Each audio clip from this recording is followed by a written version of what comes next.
quiero que me acompañe al libro de Zacarías. Zacarías está casi al finalizar ahí el Antiguo Testamento, antes ahí casi de empezar el Nuevo Testamento. Acompáñame ahí al libro de Zacarías. Zacarías capítulo 9, versículo 9 en adelante. Le doy ahí tiempo para que lo pueda buscar, o tiene su celular, aunque para mí me cuesta leer en el celular. Me gusta más el papel, los libros en papel, me cuesta leer un poco en el celular. Me distraigo, me llega un WhatsApp y ya me fui de lo que estaba leyendo. Eso es un paréntesis. Zacarías capítulo 9, del 9 en adelante. Si lo tiene, dígame amén. Vamos a leer. Alégrate mucho, hija de Sión, da voces de júbilo, hija de Jerusalén. He aquí, tu rey vendrá a ti, justo y salvador, humilde y cabalgando sobre un asno, sobre un pollino, hijo de asna. Y de Efraín destruiré los carros y los caballos de Jerusalén, y los arcos de guerra serán quebrados, y hablará paz a las naciones, y su señorío será de mar a mar, y desde el río hasta los fines de la tierra. Y en esto quiero enfatizar, y tú también por la sangre de tu pacto serás salva. Yo he sacado, dice el Señor, tus presos de la cisterna en que no hay agua. Yo he sacado tus presos de la cisterna en que no hay agua. Y el profeta agrega, volveos a la fortaleza, oh prisioneros de esperanza. Hoy también os anuncio que os restauraré el doble. ¿Qué nos dice el Señor? Volveos a la fortaleza, oh prisioneros de esperanza. Y ese es el título que puse a esta predicación. En otra versión dice, volveos, ¿sí? Cautivos de la esperanza. Y yo puse ese título, cautivados por la esperanza. Amén. Oramos al Señor. Padre, gracias por la oportunidad que me das de compartir tu palabra. Que esta sea, Señor, para nosotros hoy verdadero alimento y comida a nuestro corazón. Que esta nos guíe y nos conduzca, Señor, a la verdad eterna que tú quieres para nosotros. Que tu gracia, Espíritu Santo, esté sobre mi vida para poder transmitir, Dios, con denuedo, con poder, con autoridad, Señor, lo que tú nos quieres hablar hoy. Habla nuestra vida en esta hora. Úsame, Espíritu Santo, que tu gracia esté sobre mí. Necesito y dependo de tu gracia para poder hacer tu obra, Señor. Que tu gracia, Espíritu Santo, repose sobre mi vida. En tu nombre, Jesús. Amén y amén. Como le dije, puse como título a este mensaje, cautivados por la esperanza. No recuerdo bien cómo llegué a este versículo. No sé si fue mi esposa que estaba estudiando los profetas en el instituto bíblico, pero por alguna razón, casi al finalizar este año y comenzar este nuevo, llegué a leer este versículo. Y lo he leído otras veces. Yo creo que a usted también le ha pasado que de pronto vuelve a leer capítulos de la Biblia o escucha una predicación y se sabía que el texto, pero en determinado momento y quizás por las situaciones que está viviendo, cobra otro sentido y viene a ser para usted palabra del Señor para ese tiempo, para ese momento. Y así me sucedió a mí con este versículo. Cuando yo leí, volveos, ¿sí?, a la fortaleza, oh prisioneros de esperanza, me capturó inmediatamente, me atrapó, porque han sido días y tiempos no fáciles que hemos vivido. Yo sé que para usted tampoco ha sido fácil la pandemia, Pero para nosotros como pastores también ha sido un tiempo muy desafiante en muchas áreas. Tuvimos que trasladar toda la iglesia de lo presencial a lo digital, a las redes sociales, y solo hablarle a una cámara muchas veces, sin saber quién estaba detrás viéndonos. Y recuerdo que cuando volvimos ahí de la primera cuarentena y nos hicieron salir y comenzamos de nuevo a funcionar poco a poco, nos volvieron a meter en cuarentena. Y para mí eso fue desolador. Volver a la cuarentena. Yo ya había traído todos los equipos que tenía en la casa, me habían pasado una cámara, un micrófono, tenía un fondo, unas luces que daba un color. Ya estaba agotado de eso, lo traje, lo dejé en la iglesia y pensé, nunca más lo voy a tener que usar. Gracias, Señor, por este tiempo. Amén. Pero lo cierto es que nos metieron nuevamente en cuarentena. Y yo recuerdo que estaba en mi celular y me llega inmediatamente, me mandan, hermanos, la notificación, Santiago, región metropolitana, cuarentena. Y salí y me fui a caminar. Yo hablo con el Señor caminando. Me gusta caminar y orar. Y me fui a caminar y oré al Señor y lloré porque no quería volver a lo mismo, no quería volver a la cuarentena, no quería volver a esta iglesia que solo uno le habla a una cámara. Y protesté con el Señor. Y yo creo que la gente me miraba y yo pasaba llorando y quizás qué se imaginará. Pero también veía en la cara de las personas el desánimo, el desaliento. Especialmente en todo este sector de San Diego, muchos negocios cerraron, quebraron. Y veía eso reflejado en el rostro de las personas. ¿Qué va a pasar ahora nuevamente? Y he estado en ese proceso con el Señor, en que Él me ha hecho promesas, y yo creo que a usted el Señor también le ha hecho promesas, pero enfrento realidades.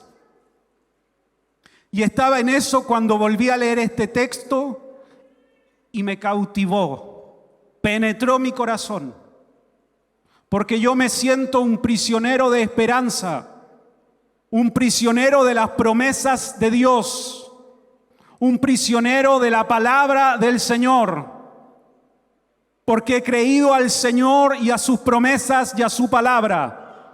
Y aquel que cree en el Señor, como dice el salmista, no será avergonzado. Y el profeta exclama y dice, volveos a la fortaleza. Vuelve, de donde te has ido, vuelve, regresa. Y eso me impactó inmediatamente, atrapó mi corazón. Como dice ahí en el libro de los Hechos, capítulo 2, cuando el apóstol Pedro está predicando, dice que se compungió el corazón de quienes estaban oyendo.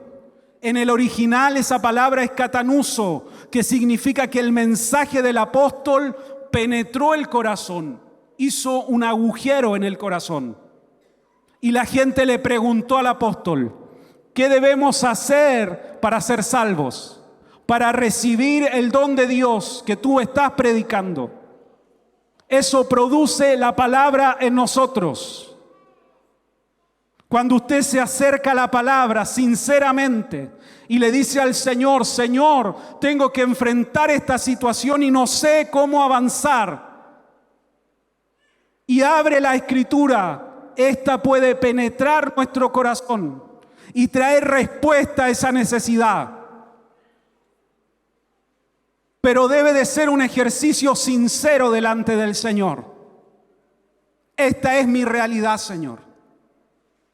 Solo no puedo. Necesito de tu gracia. Necesito de tu verdad en mi vida. Entonces puedo alcanzarlo. Entonces tengo la fuerza para enfrentar lo que estoy viviendo. Siempre que uno enfrente un proceso, debe de buscar una palabra del Señor. Siempre. Ese es un principio que uno debe de practicar Antes de planificar, antes de pensar, antes de imaginar cómo saldré de esto, yo debo de acudir a la palabra del Señor. Ahí está la respuesta a mi necesidad. Ahí el Señor me va a hablar. Y entonces enfrentaré ese proceso firme en las promesas del Señor. El profeta está hablando y le habla al pueblo y les dice que deben de volver a la fortaleza. Vamos a contextualizar un poquito en qué tiempo está profetizando Zacarías. Está profetizando cuando el pueblo ha vuelto del exilio, de la cautividad en que fueron llevados. Fueron llevados cautiverios por su desobediencia. Están regresando a la ciudad y están en el tiempo en que deben reconstruir la ciudad y el templo. Pero ha habido dificultades y han tenido que cesar en esa reconstrucción por casi 15 años. Y se ha apoderado de ellos entonces la desesperanza de que no será posible hacer lo que el Señor les ha pedido y lo que el Señor les ha prometido, no va a ser posible alcanzarlo. En ese contexto es que Zacarías empieza a profetizar y da esta palabra al pueblo.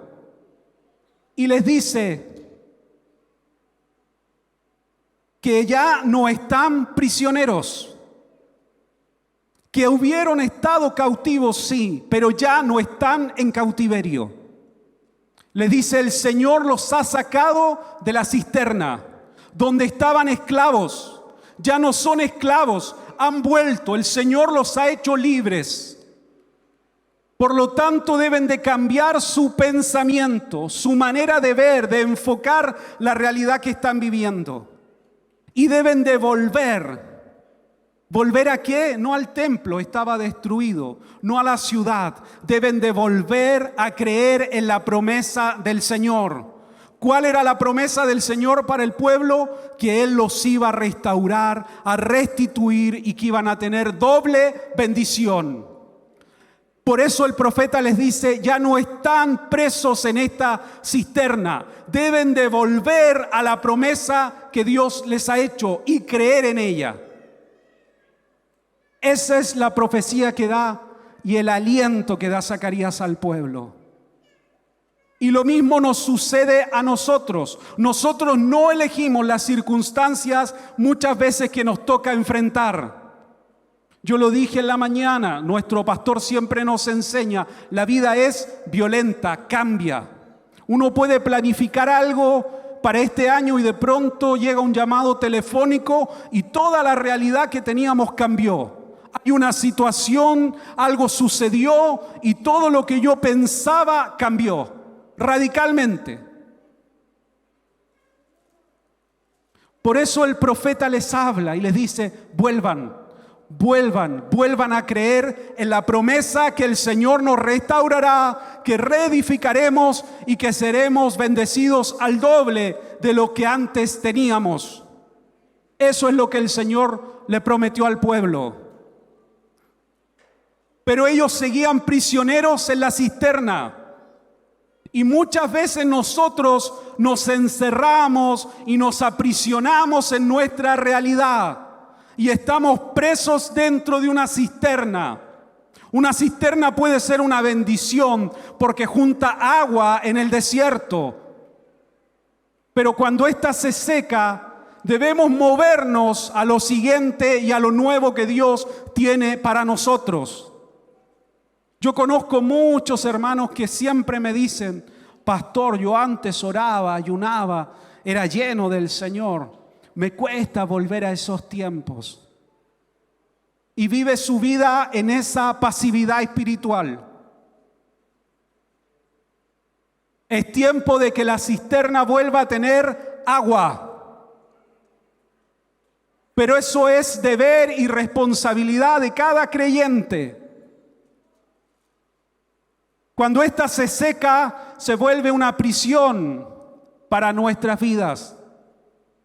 Y estamos ahí prisioneros de nuestro pasado, prisioneros de la circunstancia que nos tocó enfrentar, prisioneros de donde nacimos, del contexto en que nos desarrollamos, cuando Dios nos ha hecho libres y a libertad nos ha llamado el Señor.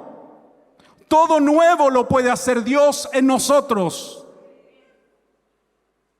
Las cosas viejas pasaron, he aquí todas son hechas nuevas. Y todo es todo. Todo ámbito de mi vida puede ser transformado por el poder del Espíritu Santo en mí. Y nos limitamos porque me criaron de esta forma, me enseñaron así y me dijeron de tal forma tú vas a hacer y esto es lo que vas a alcanzar y me pusieron una etiqueta. Y he vivido con esa etiqueta por años. Esto eres tú. Pero mi verdad y mi identidad está en la palabra, está en Cristo. En Él encuentro mi identidad. Yo soy aquello que Dios diseñó, lo que Él ha prometido para mí. Eso está en la palabra. Entonces yo busco y me apodero de esas verdades eternas y son una verdad para mí hoy. Él está conmigo. Donde yo voy, Él va conmigo. Si me falta sabiduría, dice la Escritura, que se la debo de pedir a Dios. Si me falta valentía, Él no me ha dado un espíritu de cobardía, sino de amor, de poder y de dominio propio. Entonces voy y le digo al Señor, necesito de tu gracia, solo no puedo. Si tú estás conmigo, entonces sí puedo, avanzo, porque detrás mío hay como un poderoso gigante. Me refugio en la Escritura. Porque uno no elige las situaciones, pero uno elige o ser preso de la cisterna o ser preso de esperanza. O me quedo preso en la situación que estoy viviendo o ato mi corazón a la palabra del Señor, a las promesas de Dios. He decidido entonces ser un prisionero de esperanza. He decidido que la palabra del Señor cautive mi vida, que ella me transforme. Eso es lo que les dice el profeta. Ya no están presos porque viven como si estuvieran presos. Son libres y Dios nos va a restaurar. No vivamos un cristianismo prisioneros. Hay mucha gente que vive cuestionando situaciones de su pasado. Si has sido sincero delante del Señor, te has arrepentido delante de Dios, avanza. Hay algo nuevo de Dios para tu vida. No te quedes atado a ese pasado, suéltalo. Suelta todo peso que no te deja avanzar. Correr con libertad la carrera que el Señor tiene para nuestras vidas. No podemos entonces dejarnos aprisionar por la cisterna. Debemos avanzar en el Señor. En Segunda de Reyes, capítulo 7, hay una historia del profeta Eliseo. Eliseo va a la ciudad de Samaria, está sitiada hace meses. Hay hambre, hay escasez. Es tan grande el hambre que ahí relatan una historia muy cruda, que dos mujeres van donde el rey porque hay una disputa, porque se habían puesto de acuerdo en que iban a sacrificar a sus hijos para alimentarse. Y una ya había cumplido y la otra no quería entregar a su hijo.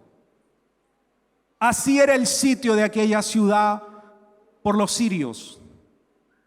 Y en ese contexto llega Eliseo a ver al rey. Y Eliseo le profetiza y le dice que al otro día va a haber abundancia, que al otro día Dios los va a bendecir, que se va a vender la harina y el pan al precio justo y que no va a haber escasez. Y dice que el rey estaba escuchando y había un hombre al lado del rey en quien el rey se apoyaba o buscaba consejo. Y él le dice, ¿de dónde va a ser eso posible? ¿Cómo va a ser eso posible? Era chileno, parece. Ni que se abrieran las ventanas de los cielos, eso sería posible. Y Eliseo le dice, tú lo verás, pero no gustarás de ello. Yo no sé cómo lo hará el Señor, pero sé que Él va a abrir las ventanas de los cielos y va a derramar bendición. Yo no sé de qué modo el Señor cumplirá sus promesas a mi vida y en tu vida. No lo sé, pero sé que Él es fiel y verdadero y que lo cumplirá y abrirá las ventanas de los cielos y va a derramar bendición. Y yo quiero ser de aquellos que estén en la bendición. No quiero ser de aquellos que miren de lejos y no lo gusten porque no creyeron, porque no supieron esperar, porque se fueron, se movieron fuera de la cobertura de Dios. Yo quiero estar cuando caiga esa lluvia de bendición y quiero disfrutar de esa gracia.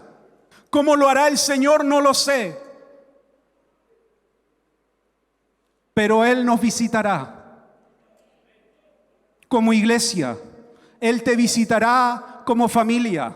Él te visitará en tus proyectos. Él visitará tus sueños. Y empapará todo. ¿Usted se ha parado en una lluvia torrencial? A mí me tocó viajar a Paraguay, en la frontera con Brasil. Y allá llueve, pero de una forma, yo creo que los hermanos de Venezuela también. Un minuto que estuve ahí y quedé mojado entero. Yo quiero que el Señor empape todo lo que yo hago. Todo. Que su gracia corra sobre mi vida. Él va a abrir las ventanas de los cielos y nos va a bendecir y nos va a multiplicar y va a multiplicar lo que tú tienes y va a prosperar aquello que tú tienes en tus manos. Y la gente te va a preguntar, ¿cómo fue posible? Y tu respuesta va a ser, no sé, lo hizo el Señor. No fue mi capacidad, no fue mi manera, no fue mi forma, mi habilidad. Me preparé indudablemente en muchas áreas, pero llegó un momento en que no podía avanzar más. Y ahí el Señor me visitó y multiplicó todo. ¿Por qué?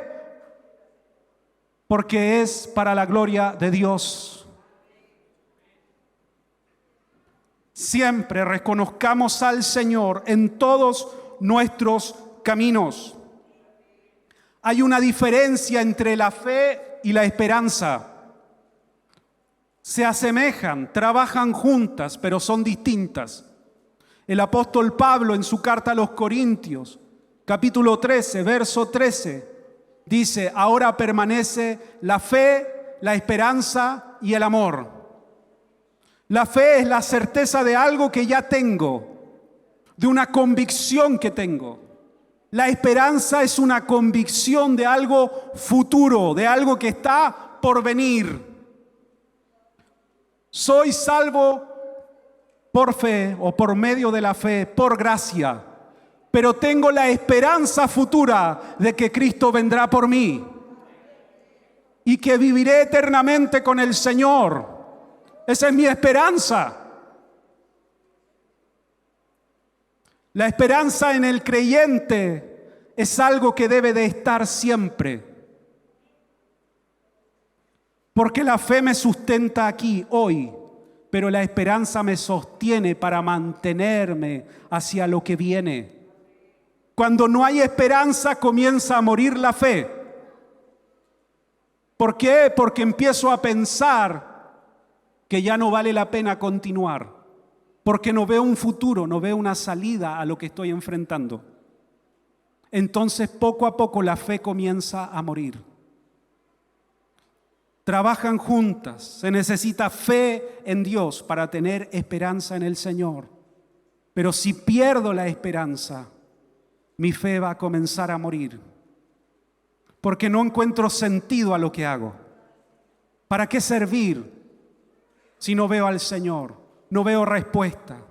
Y comienza a nacer en nosotros la desesperanza, el no ver un mañana en el Señor. Por eso debo entonces de acudir a Dios, porque en aquel momento de mayor dolor, de mayor conflicto, es donde nace la esperanza. La esperanza no nace en tiempos de calma, de pasividad. La esperanza nace en el momento de la prueba, cuando ya no veo posible avanzar, no veo salida.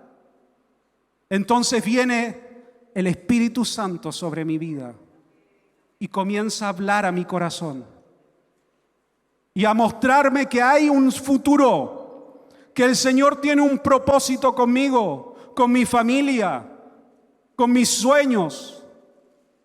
Es en ese momento de conflicto donde nace la esperanza del creyente. Si estás atravesando esos tiempos, es el momento en que te arrodilles delante del Señor y dejes que el Espíritu Santo ministre tu corazón y comience a nacer en ti una esperanza renovada en Dios, una fortaleza en el Señor.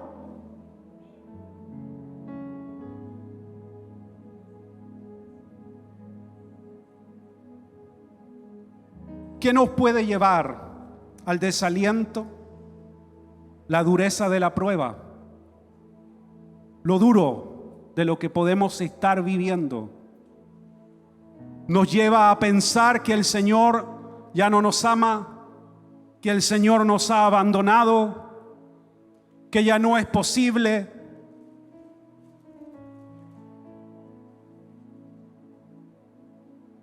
Pero el profeta hace un llamado al pueblo. No solo le dice ya no son esclavos de la cisterna, ya no están prisioneros, sino que les dice que vuelvan a la fortaleza. Y el mismo llamado es para nosotros hoy. Volver a la fortaleza. ¿Cuál es la fortaleza del creyente? La oración y la palabra, la comunión con Dios. Esa es la fortaleza del creyente. Porque es muy fácil desviarnos, poner nuestra mirada en los hombres y no en el Señor. Poner nuestra esperanza en alguien y no poner nuestra esperanza en el Señor. El Salmo 73, escrito por Asaf, relata aquello. El salmista lo dice: comencé a mirar a los hombres que no buscaban al Señor y vi cómo eran prosperados y sentí envidia, celos. Entonces dice, me llené de amargura. ¿Qué sentido tiene servir al Señor si ellos son prosperados? Pregunta Asaf. Pero agrega inmediatamente, pero cuando volví mi mirada al templo, al tabernáculo, a la presencia del Señor, entendí, dice, lo que el Señor tenía para mi vida. ¿Cuál era el final de mi vida si yo servía al Señor? Entonces volví a Dios. Lo dice literalmente, dice, por poco me resbalé, dice, me dejé caer. Porque cambió su enfoque, ya no miraba a Dios. Cuando dejamos de mirar a Cristo, otras cosas van a empezar a llenar nuestro corazón. Por eso debemos de volver a la palabra, Ahí está nuestro sustento. Ahí está nuestro alimento. El salmista lo dice: tu palabra es la fuente de mi esperanza. En ella encuentro lo que necesito para mi vida. Pero debe de ser una búsqueda genuina de la palabra del Señor. Ella nos hablará. Jeremías lo expresó. Fue un profeta que le tocó estar en un tiempo muy duro, muy difícil. Incluso tiene un libro que se llama Lamentaciones, porque él tenía que profetizar que iban a ser llevados en cautiverio. Y otros profetizaban que venía abundancia. Y lo encerraron en una cisterna. Lo arrojaron a un pozo para que no profetizara más. No querían escucharlo. Y él llegó a decir: no me acordaré más del Señor, ni hablaré más en su nombre, porque siempre que hablo, violencia y destrucción. No obstante, agrega Jeremías, había en mis huesos como un fuego ardiente. Traté de sufrirlo y no pude. No pude callar lo que el Señor me hablaba. No pude detener la presencia de Dios en mi vida. No podemos alejarnos del Señor, de su palabra, de su presencia, porque está en nosotros el Espíritu Santo, como un fuego metido en nuestros huesos. Traté de sufrirlo, dice el profeta, y no pude. Por eso le digo, cuando yo leí ese versículo, me atrapó. Y me recordé inmediatamente de Jeremías. Porque con aquellos versículos el Señor a mí me llamó al ministerio. Traté de callarlo, dice, y no pude, porque había como un fuego metido en mis huesos. El Espíritu Santo habita en nosotros. Dice el apóstol Pablo que el mismo Espíritu que levantó a Cristo Jesús de los muertos es el que habita en cada creyente y tiene el mismo poder en nuestras vidas. Cuando usted va sinceramente delante de la presencia del Señor y se rinde de Él, el Espíritu Santo lo va a visitar y va a venir a fortalecerlo y a sacarlo de esa cisterna en la que ha estado encerrado por años, por meses. Por eso el profeta les dice: vuelvan, no se alejen de las promesas del Señor, no las desechen. Y lo mismo es el llamado a nosotros. Volvamos a la palabra, a la oración, a la comunión, a la llenura del Espíritu Santo. Ahí está la respuesta a nuestra realidad. Ahí está en el Señor la respuesta a lo que estamos viviendo. Vuelvan. ¿Cuánta gente no dejó de venir a las iglesias después de la pandemia? ¿Cuánta gente abandonó? Porque se alejó del Señor. La situación que enfrentó en pandemia lo alejó. El desaliento llegó a su vida, el desánimo, y se alejó. El llamado es a volver a amar la palabra y que ésta sea nuestro sustento, a amar los tiempos a solas con el Señor, en la presencia de Dios. Esas oraciones que ni siquiera podemos quizás pronunciar palabras porque estamos quebrantados, son balbuceos. Pero ahí viene el Espíritu Santo y nos visita, y nos renueva, y nos fortalece. y nos muestra que sus promesas son verdad.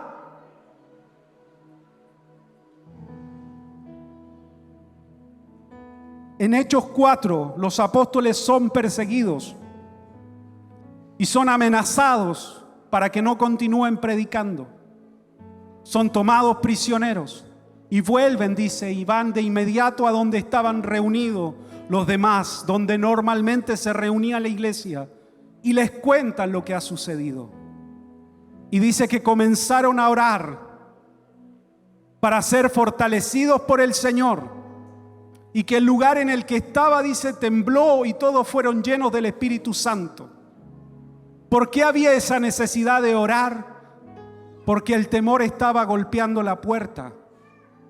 Porque las amenazas eran reales y el temor estaba sobre sus vidas.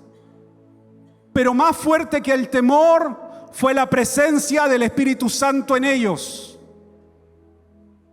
Y continuaron predicando y fueron perseguidos, martirizados. Esteban fue el primer mártir, murió lapidado, pero tenía una paz que sobrepasa todo entendimiento. Su rostro, dice Lucas, era como el de un ángel, brillaba. Era un hombre que estaba lleno del Espíritu Santo. Por eso cuando el temor venga a golpearnos la puerta, las amenazas, debemos de acudir a la fuente de toda bendición, cerrar la puerta de nuestra habitación, encerrarnos con el Señor, y el Espíritu Santo vendrá a fortalecernos, a renovarnos, a darnos las fuerzas para enfrentar lo que nos toca vivir.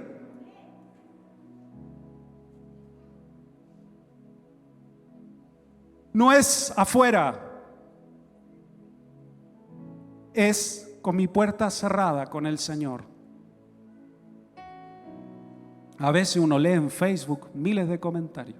Me pasó esto, y empieza la gente a relatar su realidad. Cierre su puerta y ore al Señor. Es ahí donde el Señor lo va a fortalecer. ¿Cuál es la recompensa para los que esperan? Para aquellos que se aprisionan a las promesas de Dios, que las verán cumplidas.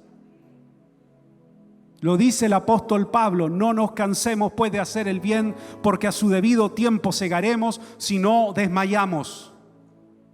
Si yo desmayo en el proceso de sembrar, no veré la cosecha.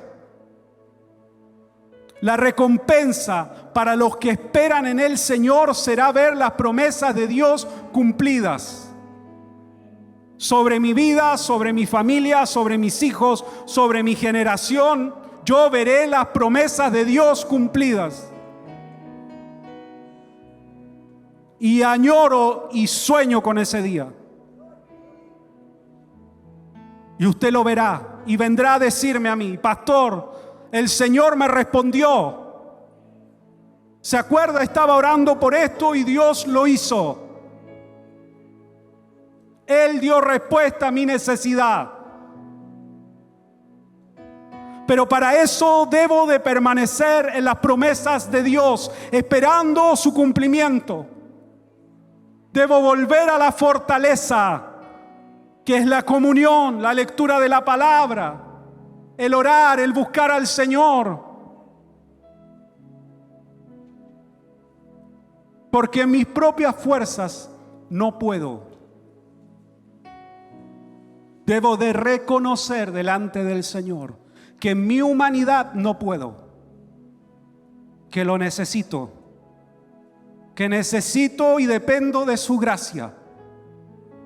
Porque por mis propias fuerzas y habilidades no puedo. Entonces ahí el Señor viene y me capacita sobrenaturalmente por su Espíritu Santo en mi vida para enfrentar toda adversidad.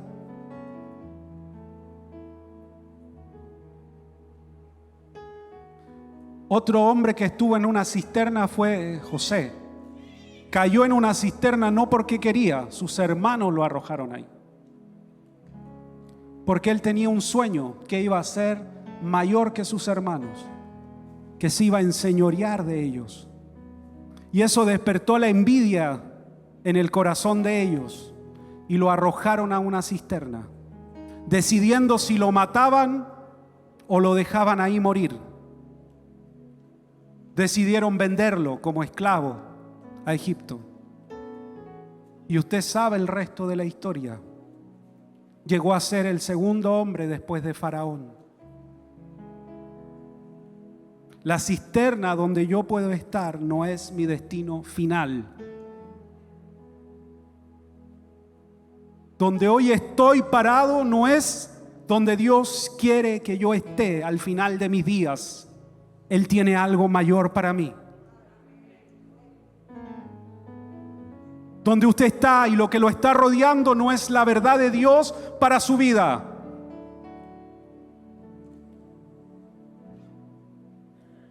Hay algo mayor del Señor para mí.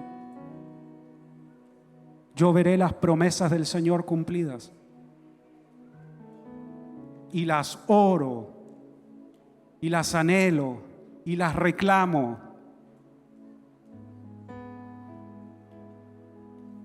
No es el lugar donde Dios quiere que estés. Hay algo mayor del Señor. Y tú dices, pero ¿cómo? ¿Cómo lo hará el Señor? Él abrirá las ventanas de los cielos. Él proveerá. Él abrirá puertas. Él abrirá caminos. Él hará que tú caigas en gracia.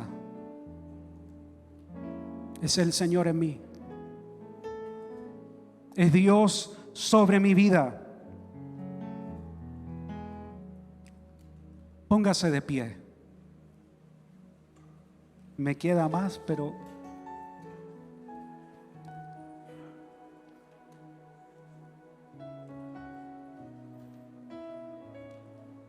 no quiero alargarme. Zacarías significa Jehová se acordó. Eso significa el nombre Zacarías. Jehová se acordó. ¿Se olvidará el Señor de algo? No, nunca. Nosotros sí podemos olvidarnos de palabras que hemos dado, pero el Señor jamás se olvidará. Jehová se acordó. Y eso es lo que yo he venido a hablar a tu vida de parte del Señor. Jehová se acordó. Jehová lo tiene presente. No estás solo, no estás sola. Jehová está observando, está mirando el Señor. Y Él se acordó. Levante sus manos conmigo ahí delante de la presencia del Señor. Y comience a orar al Señor. ¿Qué ha estado esperando? ¿Por qué situación dejó de orar? Dejó de pedir porque lo vio imposible. Ya no es posible. Me cansé de orar en esa dirección, en esa área de mi vida. ¿Qué situación hay que ya no la ha presentado delante del Señor? Es tiempo de volver. Es tiempo de volver a ser cautivados por las promesas de Dios. Es tiempo de volver a nuestra fortaleza como iglesia, como creyentes. Es tiempo de volver, que nuestro corazón esté firme en la roca que es Cristo sobre nuestras vidas. Preséntele al Señor, hable con Él, converse con el Señor. Él está aquí. Él me ha inquietado a predicar esta palabra, primeramente a mí. ¿Cómo lo harás, Señor? No lo sé. ¿De qué forma nos visitarás? No lo sé. Pero sé que lo harás. Sé que se van a abrir las ventanas de los cielos y vas a derramar bendición. Y vamos a ser llenos de tu gracia, llenos de tu presencia.